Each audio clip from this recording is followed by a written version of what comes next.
کبھی سوچا ہے آپ کی ماں یا بیٹی اچانک غائب ہو جائے اور اگلی بار کسی کمرے سے صرف چیخیں سنائی دیں اور قید کی زنجیروں کی آواز؟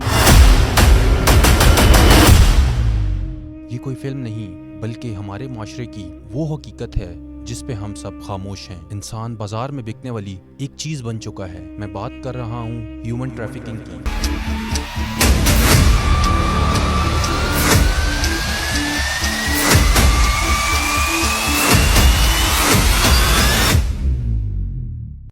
انسانیت کو بیچنے والا ایک شیطانی دھندا، ایک ماں اور اس کی ننھی بچی کو صرف 4 لاکھ روپے میں بیچ دیا گیا۔ انسانیت چیختی رہی لیکن یہ دنیا خاموش رہی۔ یہ صرف ایک کیس نہیں بلکہ انسانیت کے خلاف ایک جرم ہے۔ یہ شیطانی بازار ہمارے بیچ چل رہا ہے، لیکن سوال یہ ہے، کیا ان درندوں کو انصاف کے کٹہرے میں لایا گیا؟ کیا سندھ پولیس نے اس گھنونے جرم کے پیچھے شیطان صفت کرداروں کو کیفر کردار تک پہنچایا؟ یہ کہانی آپ کو ہلا کر رکھ دے گی، کیونکہ یہ کہانی ہمارے شہر کا خون ریز سچ ہے۔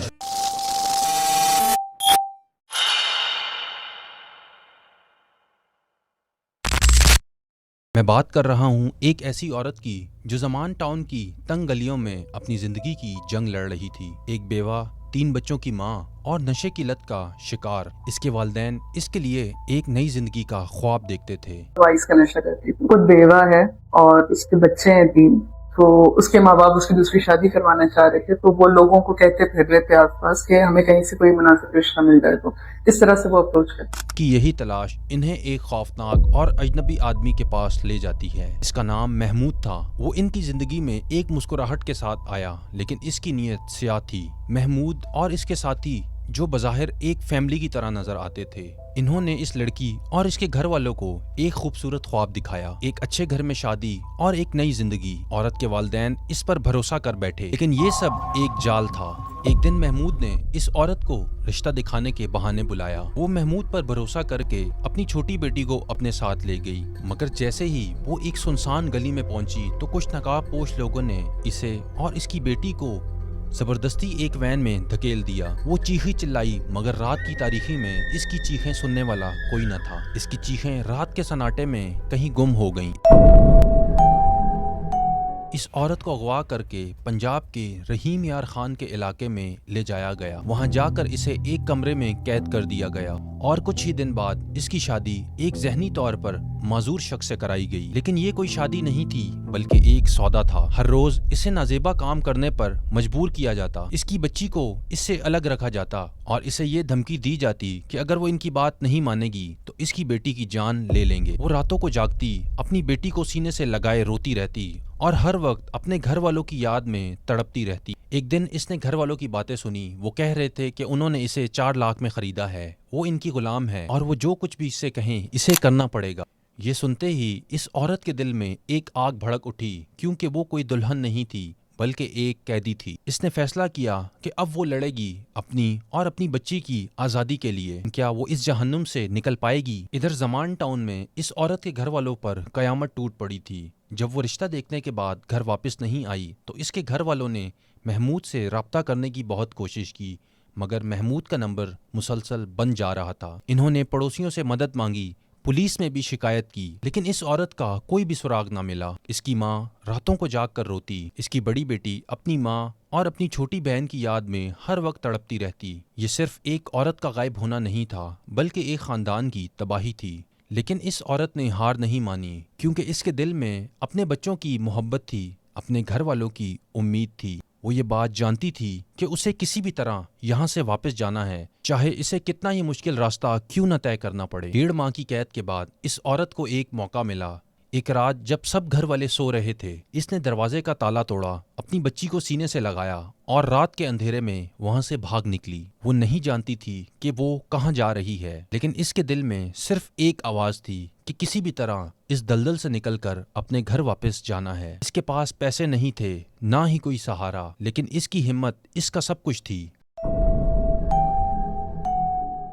بسوں، رکشوں اور اجنبیوں کی مدد سے اس نے کراچی تک کا سفر طے کیا۔ جب وہ زمان ٹاؤن پہنچی اور اس نے اپنے گھر والوں کو دیکھا، اس کی ماں نے روتے ہوئے اسے اپنے سینے سے لگایا۔ اس کی بیٹی اس کے پاؤں سے لپٹ کر رونے لگی، لیکن وہ جانتی تھی کہ ابھی ایک اور جنگ باقی ہے، انصاف کی جنگ۔ اس عورت نے فیصلہ کیا کہ وہ چپ نہیں رہے گی۔ وہ اپنے والد کو ساتھ لے کر زمان ٹاؤن پولیس اسٹیشن پہنچی۔ اس نے پولیس کو سب کچھ بتایا، محمود کا نام، اس کے گھر آنے جانے کی تمام باتیں اور اس کے ساتھیوں کی تمام تفصیلات۔ اس کی آواز میں درد تھا، مگر اس سے بڑھ کر تھا اس کا عزم۔ وہ یہ بات جانتی تھی کہ یہ گینگ ابھی دوسری عورتوں کو بھی اپنے جال میں پھنسا رہا ہوگا۔ سندھ پولیس نے اس عورت کی فریاد سنی۔ یہ کوئی معمولی کیس نہیں تھا، یہ ایک ماں کی چیخ تھی اور ایک خاندان کی امید تھی۔ پولیس نے فوراً ایک خصوصی ٹیم بنائی اور ایک ایسی کارروائی شروع کی جس نے اس گینگ کے تمام نیٹ ورک کو جڑ سے اکھاڑ دیا۔ سندھ پولیس نے ٹیکنیکل بیسس پہ یہ کارروائی شروع کی۔ اس عورت کی دی ہوئی معلومات سے پولیس نے محمود کے نمبر کو ٹریس کیا۔ اس کے فون کے ڈیٹا نے کراچی کے مختلف شہروں میں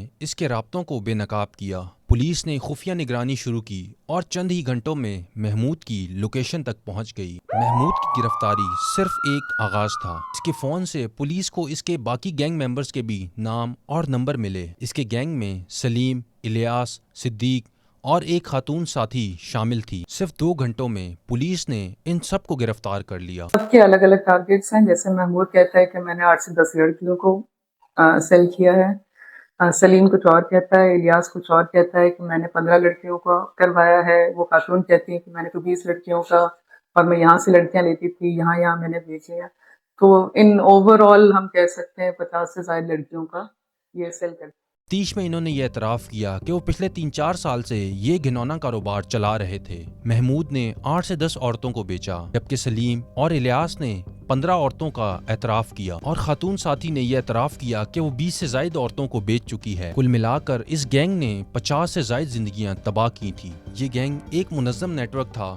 محمود کے پنجاب میں رابطے تھے، جبکہ صدیق اندرون سندھ سے جڑا تھا۔ ان کا طریقہ واردات یہ تھا، وہ بیواؤں، بے سہارا، نشے کی لت کا شکار عورتیں اور ایسی عورتوں کو نشانہ بناتے تھے جن کا کوئی سہارا نہیں تھا، کبھی جھوٹے نکاح کے ذریعے تو کبھی ڈائریکٹ سودے بازی سے۔ کچھ کیسوں میں انہوں نے نکاح بھی کرایا، مگر زیادہ تر کیسز میں وہ صرف خرید و فروخت کیا کرتے تھے۔ وہ ان عورتوں کو خریداروں کے حوالے کر کے وہاں سے فرار ہو جاتے، لیکن سندھ پولیس نے ان کے اس گھنونے کھیل کا خاتمہ کر دیا۔ یہ صرف ایک عورت کی کہانی نہیں، بلکہ سندھ کے ہزاروں خاندانوں کی چیخ ہے۔ ہیومن ٹریفکنگ ایک ایسی لعنت ہے جو ہماری مجبوری اور ہماری خاموشی کا فائدہ اٹھاتی ہے۔ یہ گینگ عورتوں اور بچوں کو جسم فروشی سے لے کر انسانوں کے اعضاء کی خرید و فروخت تک استعمال کرتے ہیں، لیکن ہم کب تک خاموش رہیں گے؟ کب تک یہ ظالم ہمارے معاشرے کو ایسے ہی کھوکھلا کرتے رہیں گے؟ سندھ پولیس نے اس کیس کو حل کر کے یہ ثابت کیا کہ کوئی بھی جرم چھپ نہیں سکتا۔ اس عورت کی ہمت اور سندھ پولیس کی کارروائی نے اس گھنونے نیٹ ورک کو تباہ کیا، لیکن یہ جنگ ہم سب کی ہے۔ اپنے ارد گرد نظر رکھیں، مشکوک سرگرمیوں کی اطلاع فوراً پولیس کو دیں۔ ہم سب مل کر اس ظلم کا خاتمہ کر سکتے ہیں۔ سندھ پولیس کا آپ سب کو پیغام ہے، اپنی بیٹیوں، بہنوں اور پڑوسیوں کی حفاظت کریں۔ رشتوں کے نام پر کسی بھی اجنبی پر بھروسہ ہرگز نہ کریں۔ ہر وعدے کی جانچ کریں، ہر شخص کا بیک گراؤنڈ ضرور چیک کریں۔ اگر کسی پر شک ہو تو اس کی اطلاع سندھ پولیس کی ہیلپ لائن 15 پر دیں، یا پھر اپنے قریبی پولیس اسٹیشن جا کر اس کی شکایت درج کرائیں۔ آپ کی ایک کال ایک زندگی بچا سکتی ہے۔ سندھ پولیس ہمیشہ آپ کے ساتھ ہے۔ زمان ٹاؤن کا یہ کیس اندھیرے سے روشنی تک کا ایک سفر تھا۔ ایک عورت کی ہمت، ایک ماں کی محبت اور سندھ پولیس کی لگن نے ایک گھنونے نیٹ ورک کو تباہ کیا۔ یہ کہانی ہمیں یہ سکھاتی ہے کہ ہم سب کو مل کر لڑنا ہے۔ اگر آپ کے محلے یا پھر آپ کے شہر میں کچھ مشکوک نظر آئے تو اس کی اطلاع فوراً سندھ پولیس کو دیں۔ آج ہی سندھ پولیس کے آفیشیل پیجز کو فالو اور یوٹیوب چینل کو سبسکرائب کریں۔ اس ویڈیو کو زیادہ سے زیادہ اپنے دوستوں اور اپنی فیملی ممبرز کے ساتھ شیئر کریں، کیونکہ آپ کا ایک شیئر ایک زندگی بچا سکتا ہے۔ آئیں ہم سب مل کر سندھ کو جرائم سے پاک کرتے ہیں۔